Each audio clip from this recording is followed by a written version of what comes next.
What if Raichu had an evolution? Could that make it the best electric type in Gen 1? Let's test it.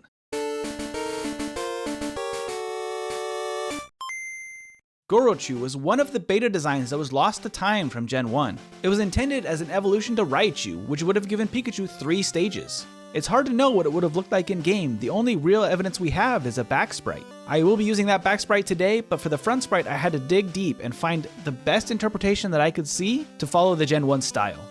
Raichu is a split attacker, which is actually really excellent in Gen 1 to help provide more coverage. So Gorochu's stats are going to mimic the same idea. It has 75 base HP, 110 base attack, 65 defense, 105 speed, and 110 special. I also gave it Slam as one of its starting moves because that's one of Pikachu's hardest hitting physical moves that it can learn in the game. Its accuracy isn't great, but we'll have some better moves later. We'll start by getting some levels, because electric Pokemon in Gen 1 really struggle. There's a reason that Brock's actually lower level in Pokemon Yellow than he is in Red and Blue. They made him weaker because Pikachu really struggles, and Gorochu might have the same problem. So I definitely want at least level 13 or 15 for Brock to even get past him. Slam at least will do decent damage, but it's not very accurate, so that's not great. There have been some fan designs for Gorochu over the years, including this more fighting-inspired style. I think that's a very interesting idea, but probably isn't consistent with how they would have designed it in Gen 1. Other electric types like Magneton and Electro didn't get secondary types when they evolved, so I don't think Raichu would have either. Plus, giving Gorochu the fighting type in Gen 1 would make it weak to psychic moves, and it wouldn't really provide any benefit since fighting is kinda terrible. It may have made Brock easier, but I think the late game would have been much worse. I do catch a Pidgey before Brock and name this Indy. Thank you so much, Indy, for being subscribed. As always, we're naming our HM pals after subscribers, so if you want to see your name pop up in these videos, make sure to get subscribed. And while you're here, like the video. Thank you so much. Now back to Brock. After a couple resets to him at level 13, I can finally beat him at level 15. This does take about 14 minutes, even though some other Pokemon can get past him in 4. From there, Gorochu is going to see a much easier time for its typing, especially when we get to Misty. Thundershock both gets a same type attack bonus, and it's super effective against Misty, meaning she can actually be quite easy as soon as we get to Cerulean. From there, I can go fight Rival 2 as well, and his team is really about the same. This is where being a split attacker is pretty helpful. Having Mega Punch now, which is a better version of Slam basically, and then also the electric move Thundershock, allows Gorochu to have some options against Pokemon that may not take good damage from it. For example, any rock or ground types will take decent damage from its normal moves, so it won't get stuck like other Pokemon that don't have this option. And it doesn't stop there for Gorochu because we're going to get Dig. I did add this to Gorochu's move pool because it seemed like a huge benefit, and its design kind of seems like it should be digging. I don't know why exactly I thought that, but maybe because it's inspired by like other ground type Pokemon like the Nidos or Rhydon. And that's one of the 2 main changes I could make to this move pool without really skewing it too much. This, of course, is a huge benefit that Raichu doesn't get. Not only is Dig 100 base power in Gen 1, it's going to be super effective against all of the poison types and the ghosts in this game. On top of that, it's a great option for Lieutenant Surge. Once we knock out his Raichu with our Dig, then we can actually get Thunderbolt. This was kind of Pikachu's signature move in this generation. Other than Pikachu with Thunderbolt, no other Pokemon actually learned a TM that was given by a gym leader. And for Gorochu, it's even better. So now this combination of Thunderbolt, Body Slam, and Dig is a pretty solid set. It does lean a little bit on the attacking stat, but for Gorochu, that's not a problem. Along the way, we pick up an Oddish and name it Delta. Thank you so much, Delta, for being subscribed. You rock. From there, I'm going to make a big jump through the playthrough. We're going to go to Silph. All of the mid-game is really easy for Gorochu. It doesn't have any resets, its stats are great, kind of on par with Arcanine or a little bit lower than Gyarados, but quite good. And the coverage it gets from his moveset helps even more. Here in the rival fight, we have Thunderbolt for his Pidgeot, Dig for his Growlithe, Body Slam, I guess, for Execute. We will have a better answer soon. Body Slam again for Alakazam since it doesn't have good defense, and then Thunderbolt for Blastoise. It works out very well for it. After we beat the rival, we can pick up Lapras. We name Lapras Frieza. Thank you so much, Frieza, for being subscribed. Guys, the real Frieza is subscribed to M. Tiberius. Can you believe it? As we wrap up Silph, we can easily beat Giovanni with Dig and Body Slam. In fact, Gorochu doesn't even take any damage against him. This fight would typically be a little bit tricky for Pikachu or Raichu, so it's nice to see it succeed here. After that, we have Koga, and he has just a team of poison Pokemon that are weak to Dig, and they can self-destruct while I'm underground, so Gorochu has no issue here either. At that point, I'm feeling on top of the world, and I can head to Cinnabar Island. We will soon be getting Fire Blast. I added this move because of the Pokemon Infinity Gorochu design, which is an electric fire type. That's the most prevalent Gorochu design that seems to exist. but I didn't want to use it today because it will double the ground weakness we already have, and the fire type is just not a good trade-off. Gen 1 fire types have it just about as bad as the electric types. In my mind, giving Gorochu access to the TM without giving it the fire typing is probably the best solution.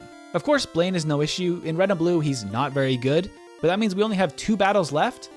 I can go quickly knock out Sabrina since I outspeed her Pokemon. I did think about lowering Gorochu's speed. It's much larger than Raichu and it feels like it should be slower, but also Pokemon in Gen 1 didn't really take that into consideration a lot of the time.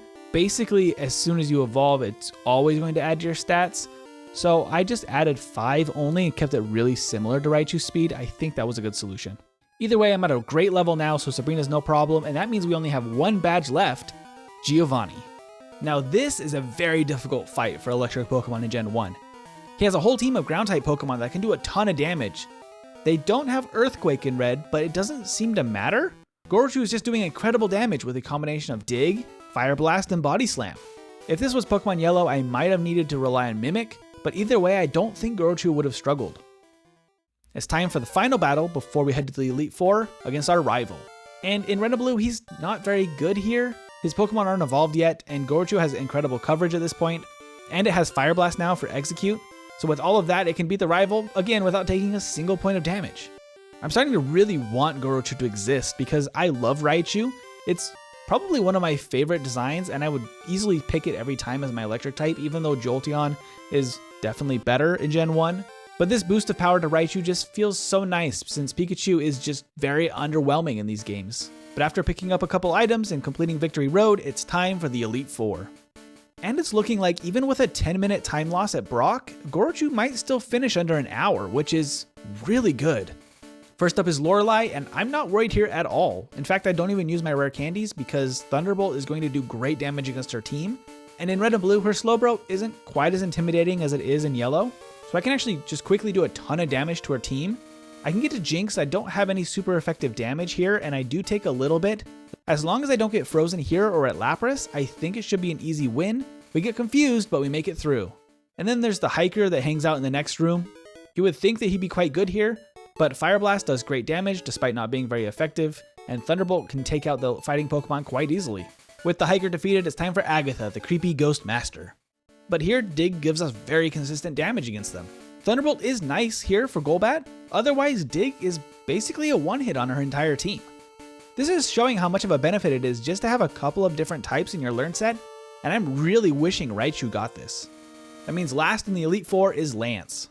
He leads with a Gyarados, which is no problem because Gyarados' biggest fear is electric moves, and we got plenty of that power. After which we can knock out the Dragonairs without too much issue, and even Aerodactyl takes super effective damage.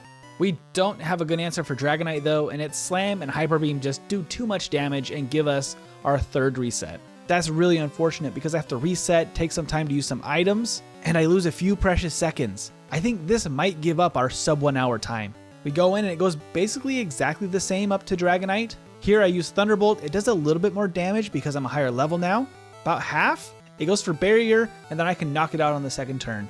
Level 60 was just high enough level to get it done, and I get a level up at the end of the fight, meaning I can use the rest of my rare candies before fighting the champion and get up to level 65 for this fight. Now it's time for Blue, the champion of Gen 1.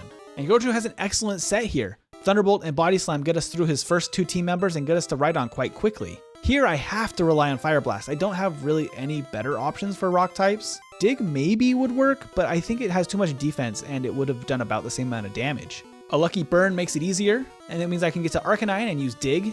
It goes down in a single hit. I hit Fire Blast on Executor. It goes down in 2.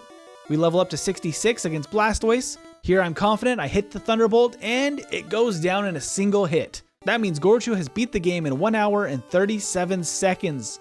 Almost a sub 1 hour. Without that loss at Lance, or maybe a little bit faster against Brock, I would have totally been able to do it. But Gorochu puts in an incredible time for an electric type and easily would have been the best one in Gen 1. So what do you guys think? What type would you want Gorochu to be? Electric Fighting? Electric Fire? Electric Dark? Let me know your thoughts, and as always, make sure to subscribe for more weekly Pokemon content, and until next time, have a wonderful day.